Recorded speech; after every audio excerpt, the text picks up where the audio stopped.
If you find that your seed starting mix is too dense, you're going to be running into a whole host of problems. We're going to talk about what some of those problems are and how to reduce how dense your seed starting mix is. Let's go. So this is the gold standard of seed starting mix. This is what a lot of people go for. This is known as Pro Mix, and it is really, in my opinion, probably one of the best soils out there for starting seeds with. It is light, it is airy, it is well draining, it is just really great stuff, but it also is soilless. Now, there's a lot of people that when they're starting seeds, they want to go the budget-friendly route, and I don't blame you. Pro Mix can be very expensive, and we did do videos on how to make your own, but even if you're buying all the stuff in bulk, you have to make quite a bit of soil, and you still have to spend quite a bit of money, but you end up saving a lot of money in the long run. And so I don't blame you one bit if you want to try to, I don't want to say cut corners because that sounds bad, but in a lot of ways, you're kind of cutting corners because you're going to be sacrificing on quality to save some money. And a lot of times that when starting seeds can give you some results that you just don't like, particularly around a mix that is just way too dense. This is an example of a mix that is just, in my opinion, way too dense. Now it looks great. It's really dark in comparison. Granted, this one has some moisture in it, but you can see the Pro Mix versus this just kind of generic bagged compost. The bagged compost is what a lot of gardeners will go for to start their seeds in because it's really dark, it looks rather loose. But the thing is that looks can be deceiving. This is actually a very dense mix. And the reason why it's so dense is because it's not really intended to be a seed starting mix. And even some seed starting mixes, believe it or not, that are just kind of, I'd say like lower end, like kind of low budget seed starting mixes can have a lot of topsoil, forest humus, mushroom compost, or even composted manures added, which can really end up kind of making the mix a little bit too dense. Now, I'm not talking, yes, density is weight, but I'm also talking density in terms of just the amount of particles, the amount of soil particles that you get.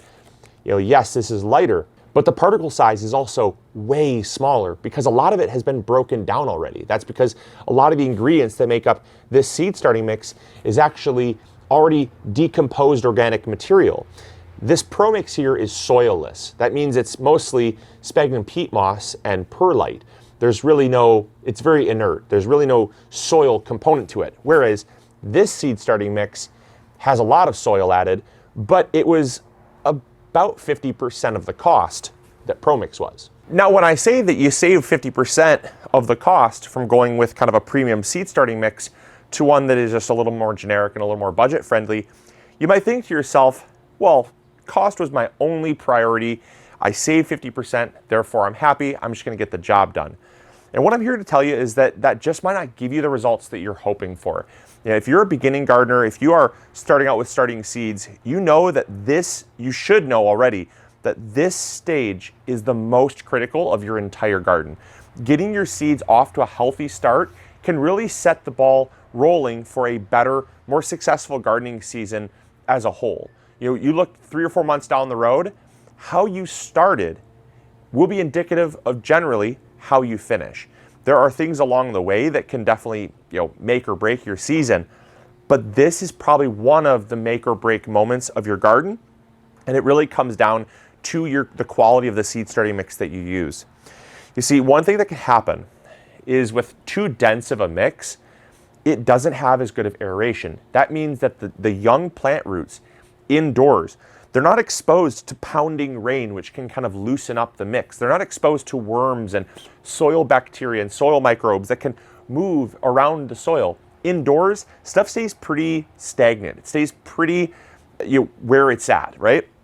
So having a mix that has a lot of aeration can help to allow those plant roots to move throughout the soil and not get kind of locked up and bound, and it kind of prevents the stunting of that root development, which can happen in a very dense mix. The second thing that can happen is it does not dry out as fast. A more dense mix, take Pro Mix versus this mix here. I'm not name dropping just because it's not really the time or place for something like that. I think that a soil like this is better used in a container or better used in the garden. So I don't think this is a bad soil by any means, which is why I'm not mentioning their name, but it's just not a seed starting mix is all. And And so when you have a soil that is more dense, it's going to hold on to water better. And that might be a good thing outdoors, like I just said, in a raised bed, because this is going to dry out a lot faster, yes.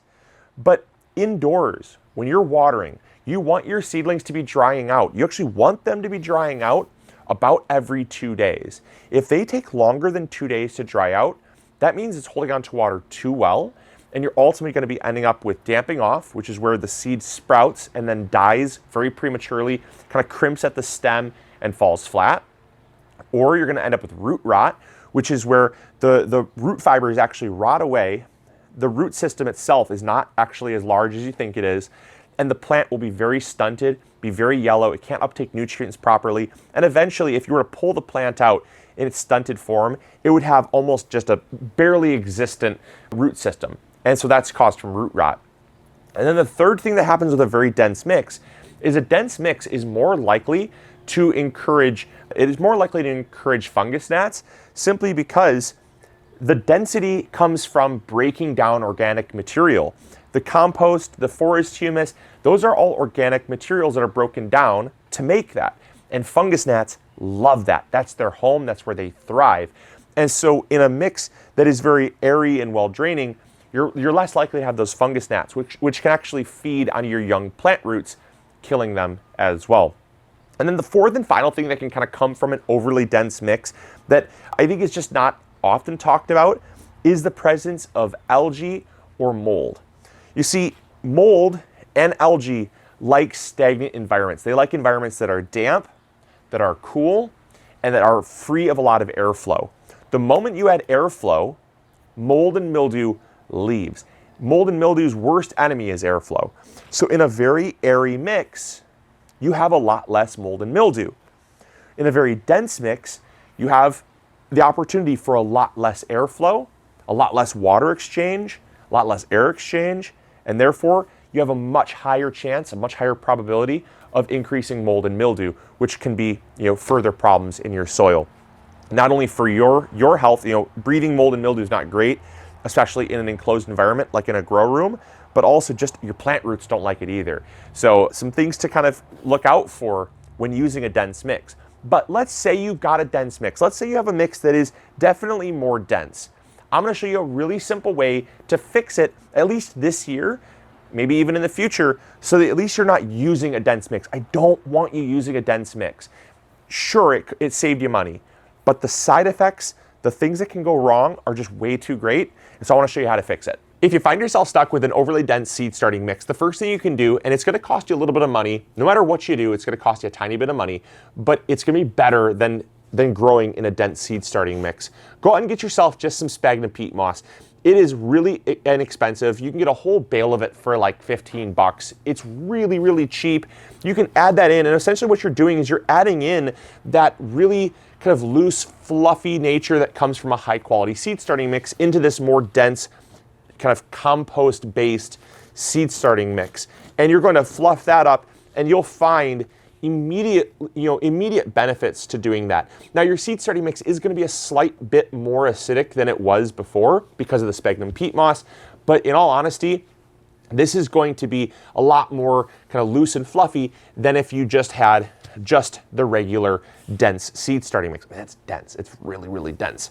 Now, the next thing you can do is you can add the other component, which is perlite. You can go out and you can get yourself a bag of perlite, and you can add the perlite right into it. Just take some of this perlite and add in some perlite, fluff that up, and that alone is going to increase the airiness. Go with like a coarse or like a medium grade perlite, and you're gonna find, check that out, look at that. That perlite right there, we got from a local hydroponics store for, I think it was about $25 for that, for a huge bag of it. Really inexpensive. And that perlite made a massive difference right there. That is actually completely inert. So the sphagnum peat moss can hold on to moisture, which in a dense mix is going to be your enemy, that moisture retention. The nice thing about perlite is it just adds aeration, it just adds drainage. It really prevents that compaction from happening. That's really going to help you out. And it's pretty inexpensive. I'll tell you what, and that can really elevate a dense mix just by adding a little bit of that perlite. It's going to go a long way. Now, the third way that you can reduce the density in your seed starting mix is by getting some coconut husk fiber. Now, coconut husk fiber is going to hold on to water just like sphagnum peat moss will, but it doesn't have the acidity problems. So you're not going to have an increased acidity in your seed starting mix. Take that, mix it up, and now again, you've added just kind of a inert growing medium that holds on to water but adds that fluffiness that you're looking for. You can do that as well. Pretty inexpensive. And the final way that you can actually fix it, and this is something that, again, I would encourage you to kind of adventure out on and try, is to get yourself just a small bag of high quality mix, a small bag of high quality mix, and mix that in a 50-50 ratio. Is it going to be as good as just using the seed starting mix, the high quality seed starting mix? No, because you still have some of the density. But if you mix it 50-50, you've made twice as much soil, but you also have a world's better seed starting mix than if you just were having a dense mix. So by mixing that in 50-50, you're going to have a seed starting mix that, in my opinion, is going to be, check that out, look at that. You can't even tell that it was dense. It is just a 1-to-1 ratio of high quality seed starting mix with some of the most dense seed starting mix you could possibly have. And all of the negative side effects that are going to come from this are going to be mostly mitigated. You may have some fungus gnats still encouraged to come in because of the compost. You may have some mold or mildew issues later on in the season, but very few. This is going to be a phenomenal mix for you that's going to fix and kind of remedy the density that comes from a seed starting mix like this.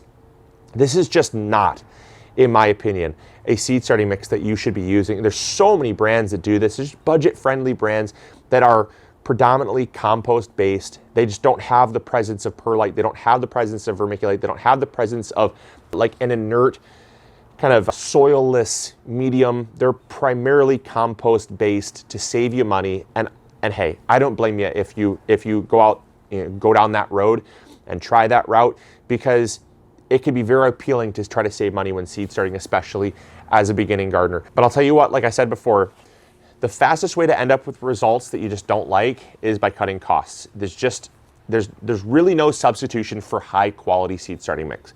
And so I hope you guys enjoyed. I hope you all learned something new. And I really do hope that, even though this is kind of a self-explanatory episode, I hope that you learned something from this if you didn't already know about this, because I fell into this trap so often as a beginning gardener with a high school budget. When I first started out gardening, I bought what I could afford. And I really ended up paying the price dearly several years in a row for that. And it wasn't until I discovered why I was getting those poor results that then my seed starting game went to the next level. So I hope you guys enjoyed. I hope you all learned something new.